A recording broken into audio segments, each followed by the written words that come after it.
तो first step में जो है वो अर्थ की ओरिजिन हो गई है। सारे मटेरियल अभी गैसियस फॉर्म में है, एटॉमिक फॉर्म में है, क्योंकि अर्थ का जो टेम्परेचर है काफ़ी ज़्यादा हॉट है।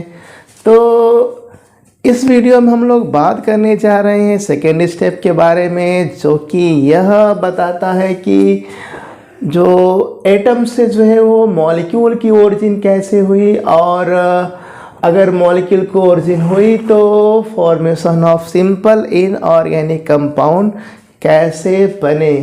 तो सेकेंड स्टेप में हम बात करेंगे origin of molecule and formation of simple inorganic compound.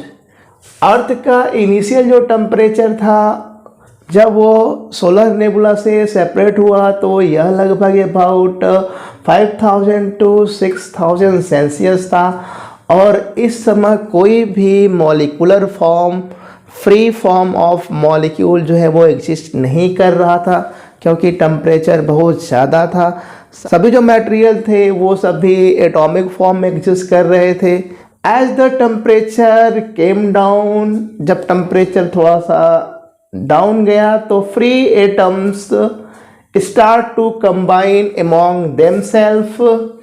तो फ्री एटम जो थे वो आपस में कंबाइन हुए, वो मेटल एटम के साथ भी कंबाइन हुए, और इस तरह से उन्होंने ऑक्साइड के फॉर्म में, नाइट्राइड के फॉर्म में और कार्बाइड के फॉर्म में वो डिफरेंट टाइप के molecule, homo atomic molecule and hetero atomic molecule का फॉर्मेशन किए।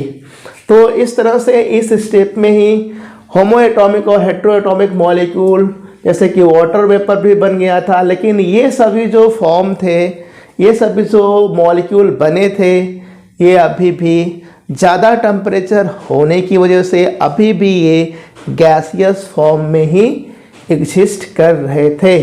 प्रिमिटिव एटमॉस्फेयर में 90% जो था वो हाइड्रोजन एटम था, और बाकी का जो रेस्ट ऑफ जो है वो दूसरे एटम एग्जिस्ट कर रहे थे, लेकिन मोस्ट ऑफ तो हाइड्रोजन एटम ही था। So primitive atmosphere was reducing. Hydrogen ज़्यादा होने की वजह से जो प्रिमिटिव एटमॉस्फेयर था वो रिड्यूसिंग टाइप का था। आज का जो एटमॉस्फेयर है वो ऑक्सीडाइजिंग है। तो प्रिमिटिव एटमॉस्फेयर जो कि रिड्यूसिंग टाइप का था, तो उसका मेन रीज़न क्या था कि 90% जो है वो हाइड्रोजन एटम ही वहाँ पर एग्जिस्ट कर रहे थे।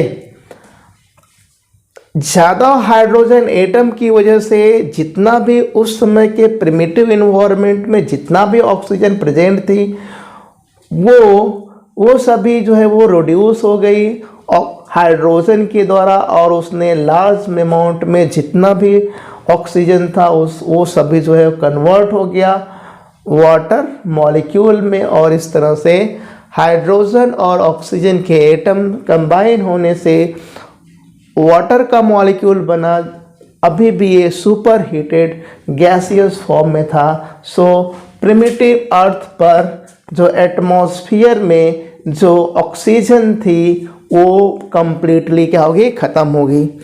तो सेकेंड स्टेप में ही हाइड्रोजन ने सभी ऑक्सीजन के साथ जो है वो कंबाइन कर लिया था, और कंबाइन करके वाटर वेपर में कन्वर्ट कर लिया था। इसलिए इसी स्टेप से जब इनऑर्गेनिक मॉलिक्यूल का जब फॉर्मेशन हुआ, उसी समय से ही ऑक्सीजन जो है वो फ्री फॉर्म में जो है एग्जिस्ट नहीं कर रही थी, क्योंकि जितनी भी हाइड्रोजन थी वो ऑक्सीजन के साथ, जितनी भी ऑक्सीजन थी वो हाइड्रोजन के साथ कंबाइन हो करके वाटर वेपर में कन्वर्ट हो गई।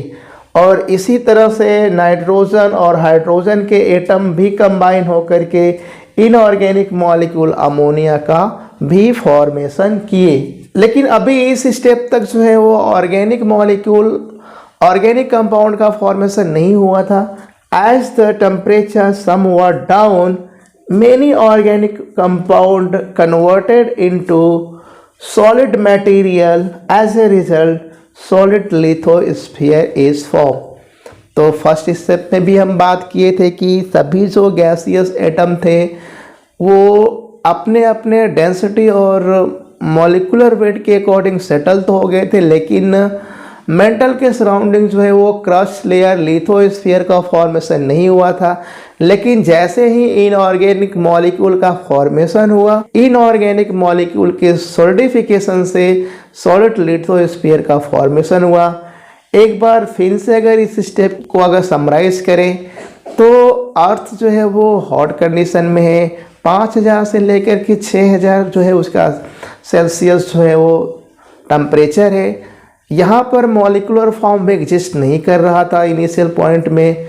90% जो थी हाइड्रोजन एटम थे, बाकी के शेष जो है रेस्ट ऑफ एटम थे।